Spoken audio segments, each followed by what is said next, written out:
That took me a week to do.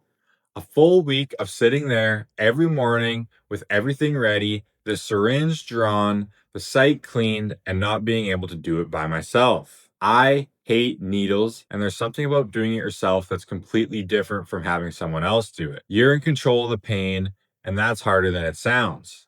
But I needed to know if I could do this alone, since I'll be going back to work shortly and won't have anyone to give me a hand. So I did it. I'm not going to pretend that it was some big dramatic moment. It wasn't. I just decided that the discomfort of doing it was less than the discomfort of not knowing if I could. A 30 gauge needle, lower abdomen, pinch the skin, 45-degree angle, slow push. Done in 20 seconds. The anticipation is genuinely worse than the reality, same as every other injection. But doing it yourself feels different. There's something about being in control of it that actually makes it easier once you commit. If you're sitting on the fence about self-injecting, barrier is real, but it's not as big as it feels from the outside. So let me give you the full picture on how I got to this point, because context matters. I didn't start at a full dose on day one. First 3 injections were 125 micrograms, a half dose, and having someone else administer it for me while I was still working up the courage to do it myself. The logic was simple.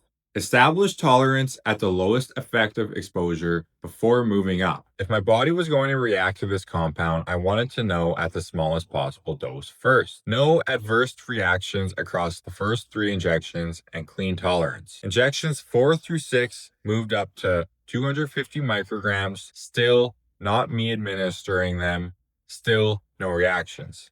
Injection 7, that's the one I did myself, and that's the one you guys just watched. So 3 at 125 and 4 at 250, 7 total.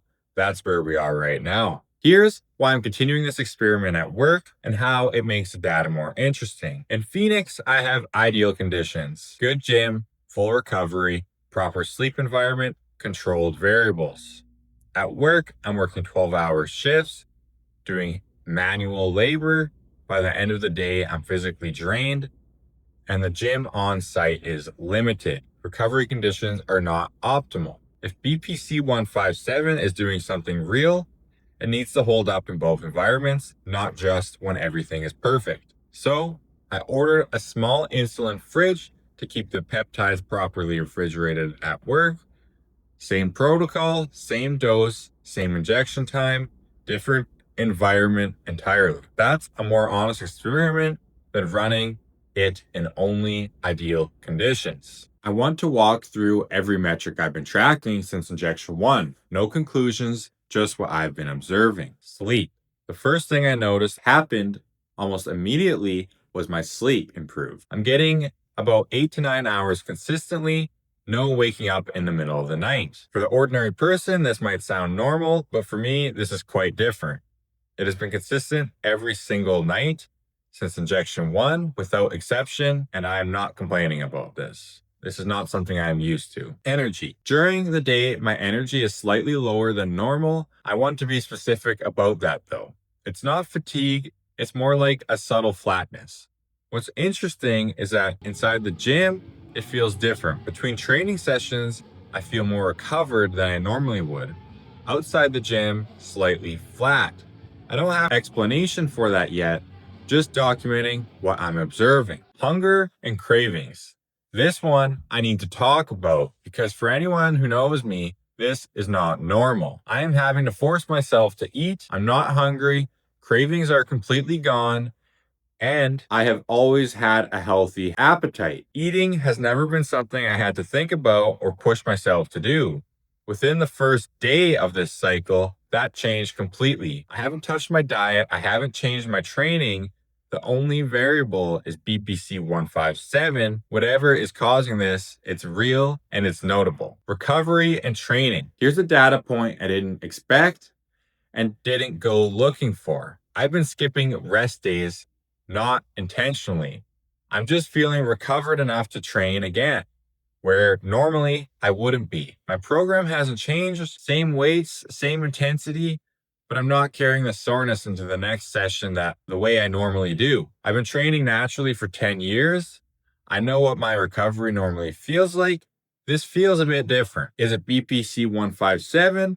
Is it placebo? I genuinely don't know, but I am documenting it. Knee pain. This is the reason I started this experiment in the first place. In 2019, I tore my ACL, had the surgery, did the full rehab, many of years to get back. And for 6 years, every single day, I've had chronic knee pain after heavy lifts, after long shifts at work, after anything demanding, a 2 to 4 out of 10 that never fully goes away.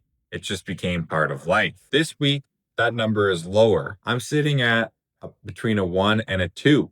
After my last heavy leg session, the pain didn't spike the way it normally does. The background ache that has been there every single day for 6 years is much quieter. I want to be really careful about how I say this.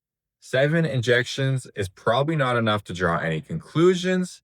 Any improvement this early is more likely changes in pain signaling than actual structural repair. Real tissue modeling takes weeks to months, but it is the first time in 6 years that the number has moved in the right direction, and I'm documenting it. Honest limitations of what I'm observing. 7 injections is nothing in the context of tissue repair.